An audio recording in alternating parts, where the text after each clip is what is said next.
मेरे प्यारे दोस्तों, आज हम आपके लिए एक ऐसा वाकया लेकर आए हैं जिसे सुनकर आपके रोंगटे खड़े हो जाएंगे। यह एक ऐसी कहानी है जो आपके दिल को झकझोर कर रख देगी। एक नाजुक सी लड़की भीगी बारिश में लरजती हुई अपनी कपकपाती सांसों के साथ एक बूढ़े फकीर की झोपड़ी तक जा पहुंचती है, और फिर जो कुछ उस अक्लमंद और सयाने फकीर ने उस घबराई हुई लड़की से कहा और किया, वह सुनकर आप हैरानी में डूब जाएंगे। यह जंगल कोई आम जगह नहीं था। यह एक ऐसा वीरान और खौफनाक जंगल था जहां रात के सन्नाटे में इंसान तो क्या, जानवर भी कदम रखने से डरते थे। उसी सुनसान जंगल में करीब 60 बरस का एक बूढ़ा फकीर रहता था, जिसे लोग दूर दूर तक बाबा रहमत के नाम से जानते थे। उसकी कमजोर मगर बुलंद कामत, शख्सियत और तेज आंखों की रोशनी में आज भी एक खास रौब बाकी था। बरसों से वह इस वीराने में अपनी झोंपड़ी बनाकर तन्हाई काट रहा था। एक रात का जिक्र है जब आधी रात का वक्त था।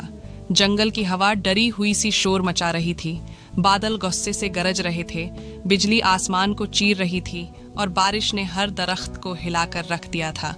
बाबा रहमत हसबे मामूल अपनी झोंपड़ी में बैठे, कभी सोचों में गुम और कभी धीमी आवाज में गुनगुना रहे थे। अचानक दरवाजे पर एक दस्तक ने सब कुछ बदल दिया। एक बार नहीं, बार बार खटखटाने की आवाज, जैसे कोई जान बचाकर पनाह लेने आया हो। बाबा रहमत चौंक गए कि इस वीराने में आधी रात को कौन आ सकता है। वह तेजी से उठे और दरवाजा खोल दिया। सामने का मंजर देखकर उनकी आंखें लम्हा भर के लिए जम सी गईं। सामने एक निहायत हसीन मगर सहमी हुई लड़की खड़ी थी। बारिश ने उसके कपड़ों को भिगा दिया था और वह कांप रही थी। उसकी आंखों में ऐसा खौफ था जैसे कोई बड़ी मुसीबत उसके पीछे हो। बाबा रहमत ने गहरी सांस लेकर नरम लहजे में कहा, बेटी, तू कौन है और ऐसी रात के वक्त इस जंगल में अकेली कैसे आ गई? बाहर तो आंधी है, अंधेरा है और बारिश जोरों पर है। तू कहाँ से आई है और किसके भरोसे पर निकली हो? लड़की ने कपकपाती आवाज में कहना शुरू किया, बाबा जी, मेरा नाम नूर है और मैं गांव नूरपुर की रहने वाली हूँ।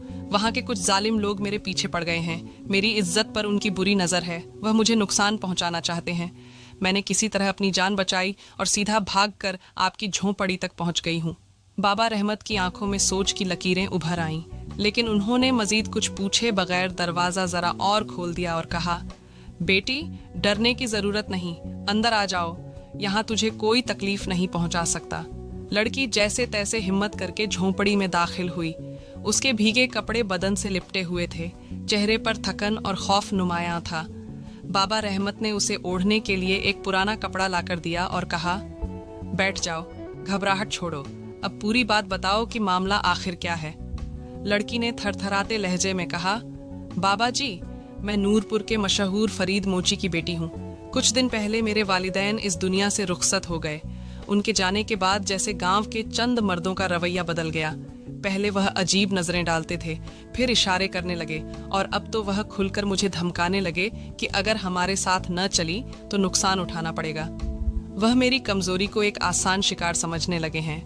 मैंने जान बचाने के लिए सीधा जंगल का रुख किया और यहाँ पहुँच गई। बाबा रहमत खामोशी से उसकी हर बात सुनते रहे। उनके चेहरे पर कोई हैरानी तो नहीं थी, मगर निगाहों में सवाल जरूर छुपे हुए थे। वह उस लड़की की आंखों में झांकने लगे और दिल ही दिल में सोचने लगे कि क्या वाकई यह बच्ची किसी बड़ी मुसीबत से भागकर आई है या इसके पीछे कोई और कहानी है। वह लड़की कभी हल्की सी मुस्कान देती और कभी अपने भीगे बालों को संभालती। उसकी हरकत में कुछ ऐसा था जिसने माहौल को और परअसरार बना दिया। सामने वह नाजुक अंदाम लड़की एक बूढ़े फकीर के साथ पुरानी झोंपड़ी में बैठी थी और कोने में जलता मध्यम दिया सब मंजर को और ज्यादा ड्रामाई बना रहा था। बाबा रहमत बरसों से अकेले उस वीरान जंगल में जी रहे थे और आज पहली बार उनकी खामोश रात में एक अजनबी लड़की की मौजूदगी ने सब कुछ बदल दिया था। उनके दिल में हमदर्दी के साथ साथ एक अनोखी बेचैनी भी पैदा हो रही थी। वह अपने दिल को समझा रहे थे, मगर उनके अंदर सवालों का तूफान जरूर उठ खड़ा हुआ था। अचानक वह लड़की नरम आवाज में बोली, बाबा जी, मुझे बहुत डर लग रहा है। बाहर अंधेरा ही अंधेरा है। क्या मैं यह रात आपकी झोंपड़ी में गुजार सकती हूँ? सुबह होते ही चली जाऊंगी। क्या आप मुझे थोड़ी पनाह दे देंगे? बाबा रहमत के दिल में जैसे एक जज्बा जाग उठा। उनकी आंखों में रोशनी बढ़ गई और चेहरे पर हल्की सी मुस्कान उभरी। वह बोले, बेटी, घबराने की कोई बात नहीं। यह रात चाहे कितनी ही तूफानी क्यों ना हो, ये झोंपड़ी तेरे लिए पनाहगाह है। तू सुकून से यहाँ रह सकती है। बाहर घुप अंधेरा छाया हुआ था और बारिश थमने का नाम नहीं ले रही थी। लड़की आहिस्ता आहिस्ता उठी, कोने में जाकर लेट गई और धीमी आवाज में कहने लगी। नूर बोली, बाबा रहमत, मेरी पलकें बोझिल हो रही हैं, मुझे अब नींद आने लगी है। जैसे ही वह लेटी, बूढ़े फकीर के दिल में एक हलचल सी मच गई। बरसों से खामोश उसका दिल जैसे पहली बार जाग उठा। धड़कनें बेकाबू हो गईं और नजरें नूर पर टिक गईं, जो सुकून से आंखें बंद किए लेटी थीं। उस रात वह बूढ़ा फकीर कोई फकीर न रहा, बल्कि एक इंसान बन गया। उसकी तन्हाई नूर की मौजूदगी से जैसे चीख रही थी, मगर सब्र का सहारा अभी भी थामे हुए था। हर लम्हा उसके लिए सदियों जितना लंबा महसूस हो रहा था। दिल में बार बार ख्याल आ रहा था कि यह रात कैसे गुजरेगी, किस तरह इस सन्नाटे से जान छूटेगी। बाबा रहमत झोंपड़ी के दूसरे कोने में जाकर लेट गया। आंखें बंद की और नींद को बुलाने की कोशिश की, मगर नींद जैसे उससे रूठ चुकी थी। करवटें बदल बदल कर दिल को समझाता रहा, लेकिन धड़कनें और तेज हो गईं। बरसों के दबे जज्बात अब बेकाबू होने लगे थे। अचानक उस सन्नाटे को नूर की सिसकियों ने तोड़ दिया। बाबा रहमत घबराकर उठ बैठा। उसने देखा कि नूर धीरे धीरे रो रही है। आंखों से आंसू बह रहे थे और चेहरा किसी अंधकारमय दर्द से भरा हुआ था। फकीर उसके पास जा बैठा और नरम लहजे में बोला, बेटी नूर, क्या बात है? तुम क्यों आंसू बहा रही हो? नूर ने सिसकियों के बीच कहा, बाबा रहमत, मेरे साथ जो कुछ बीत चुका है वह जुबान पर लाना भी आसान नहीं। यह सुनकर बाबा रहमत शशधर रह गया। उसने हैरान होकर कहा, आखिर वह कौन सा राज है जो किसी को बताया नहीं जा सकता? अगर जी चाहे तो मुझे कह दो, शायद कुछ समझ सकूं। नूर ने उसकी आंखों में देखते हुए कहा, बाबा रहमत, मैं वह नहीं हूं जो आप सोच रहे हैं। मैं कोई साधारण नारी नहीं, बल्कि एक बदनाम और गिरी हुई हस्ती हूं। फकीर के दिल पर जैसे बिजली सी गिरी। उसने साकित होकर सुना जब नूर ने कहा, मैं आम लड़की नहीं हूं, मैं एक भटकती हुई आत्मा हूं। ये सुनकर बाबा रहमत के कदम जैसे ज़मीन में धंस गए। होंठ सूख गए। कांपते लहजे में बोला, क्या वाकई तू आत्मा है? ये मानना मेरे लिए कठिन है। नूर ने धीरे से कहा, बाबा रहमत, मुझे मालूम था कि आपको यकीन नहीं आएगा, इसलिए मैं अपनी पिछली ज़िंदगी की कहानी सुनाती हूँ। फिर वह बोलने लगी, यह कुछ पुरानी बात है। हमारे गांव विष्णुपुर के तालाब के किनारे बरगद का एक पुराना पेड़ है। हम लड़कियां वहां घड़े भरती थीं और नहाने भी जाती थीं। एक दिन जब सब लौट गईं तो मैंने उस पेड़ पर एक अजीब व गरीब हसीन जवान देखा। वह मुझे पाना चाहता था, यानी मुझसे विवाह करना चाहता था। मैंने अपने बड़ों से सुना था कि उस पेड़ पर साया रहता है। मैं तुरंत समझ गई कि यही वह साया है। उसके बाद उसका जिक्र भी मेरे लिए नापसंदीदा था, मगर वह बाज न आया। जब उसने देखा कि मैं किसी हाल में राजी नहीं हूँ, तो उसने जादू कर दिया। उस जादू के असर में मैं उसके कब्जे में आ गई। उसने मेरी मर्जी के खिलाफ मुझसे विवाह कर लिया, लेकिन वह चाहता था कि मैं दिल से उसके हवाले हो जाऊं। वह ज़बरदस्ती कुछ न कर सकता था, मगर चाहता था कि मैं खुद उसके करीब आऊं। मैंने विवाह की रात भी उसे दूर रखा। इसके बाद उसका रवैया बदल गया। वह मुझे पीटने लगा। जब मेरा जिस्म अर्धमृत सा हो गया तो उसने कहा, तू मर जाएगी, मगर तेरी आत्मा को सुकून तभी मिलेगा जब तू किसी बूढ़े पुरुष के साथ संबंध बनाएगी। यह सुनकर बाबा रहमत दहल गया। उसके दिल में भय का तूफान उठ खड़ा हुआ। यह ख्याल आया कि शायद नूर उसी शर्त को पूरा करने के लिए उसके पास आ गई हो, और यह अंदेशा सच निकला। नूर ने उसका हाथ पकड़कर कहा, बाबा रहमत, मैं झूठ नहीं कह रही। अगर आपने आज मेरा साथ न दिया तो मेरी आत्मा हमेशा इस जंगल में भटकती रहेगी। फकीर के जिस्म पर कपकपी तारी हो गई। पसीना बहने लगा। जिसे वह बेसहारा और नाजुक समझ रहा था, वह अब खुद को भटकी हुई आत्मा कह रही थी। वह सहमा हुआ उसकी तरफ देखने लगा, मगर नूर की दिलकशी अब भी किसी अप्सरा से कम न थी। नूर ने आहिस्ता से कहा, बाबा रहमत, सिर्फ एक रात की बात है। अगर आप मेरा साथ दे दें तो मेरी रूह आज़ाद हो जाएगी और आपकी रात भी खुशनुमा बन जाएगी। फकीर के दिल की धड़कन तेज हो गई। बदन पसीने में भीग गया, लेकिन उसके कुछ कहने से पहले नूर उसके करीब आकर उसकी सांसों में घुलने लगी। अचानक झोंपड़ी के बाहर एक खौफनाक आवाज़ गूंजी। बाबा रहमत घबरा कर बाहर भागा तो देखा कि एक ऊंचे दरख्त पर एक डरावना जिन बैठा है। जैसे ही उसकी निगाह उस पर पड़ी, जिन इंसान की शक्ल में उसकी तरफ बढ़ने लगा। फकीर ने पलटकर नूर को देखा और पूछा, ए नूर, तू आखिर है कौन? मगर नूर ने कोई जवाब न दिया। उसका चेहरा बिल्कुल सन्नाटे में डूबा हुआ था, जैसे किसी और दुनिया में खो गई हो।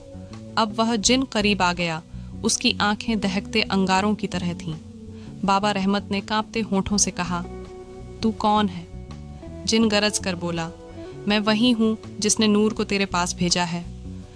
यह सुनकर फकीर को सब समझ आ गया। यह सब एक जाल था।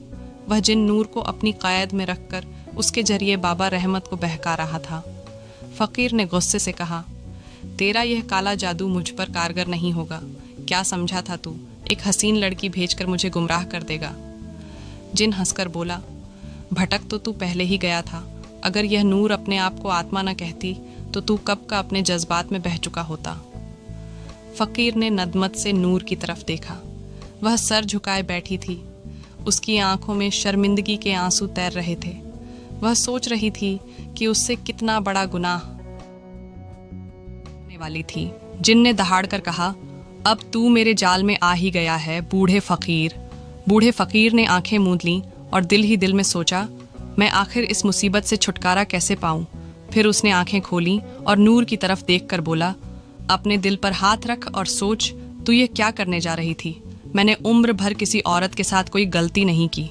फिर तू क्यों चाहती थी कि मेरी बरसों की मेहनत जाया हो जाए, जो मैंने नफ्स की बुराइयों से लड़कर संभाली है? जरा अपने अंदर झांक और समझ, तू आखिर क्यों यह सब करने लगी थी? फकीर यह बात कह ही रहा था कि इतने में जिन फिर दहाड़ उठा और बोला, ए बूढ़े फकीर, अब कुछ नहीं हो सकता। वक्त हाथ से निकल गया है। जो मुकद्दर था वह अब होकर रहेगा। उसी लम्हे नूर ने लरजते हुए फकीर की तरफ देखा और कहा, बाबा रहमत, मुझे मालूम नहीं कि सच क्या है और झूठ क्या। मेरा तो बस इतना मानना है कि किसी तरह मेरी बेकरार रूह को सुकून मिल जाए। बूढ़े फकीर ने नरम लहजे में जवाब दिया, ए नूर, सुकून का रास्ता कभी आसान नहीं होता। अपने दिल की आग बुझाने के लिए तुझे खुद को पहचानना होगा। अपनी भटकी हुई रूह की जंग तुझे खुद ही लड़नी पड़ेगी। फिर उसने आंखें बंद करके धीरे से कहा, यह जद्दोजहद रूह की है। इसमें कोई और तेरा सहारा नहीं बन सकता। यह लड़ाई तुझे अकेले ही लड़नी है। फकीर की यह बात सुनकर नूर जैसे जाग उठी। उसने धीरे से आंखें बंद की और सरगोशी की, बाबा रहमत, शायद आप ठीक कह रहे हैं। अब यह जंग मुझे खुद ही लड़नी होगी।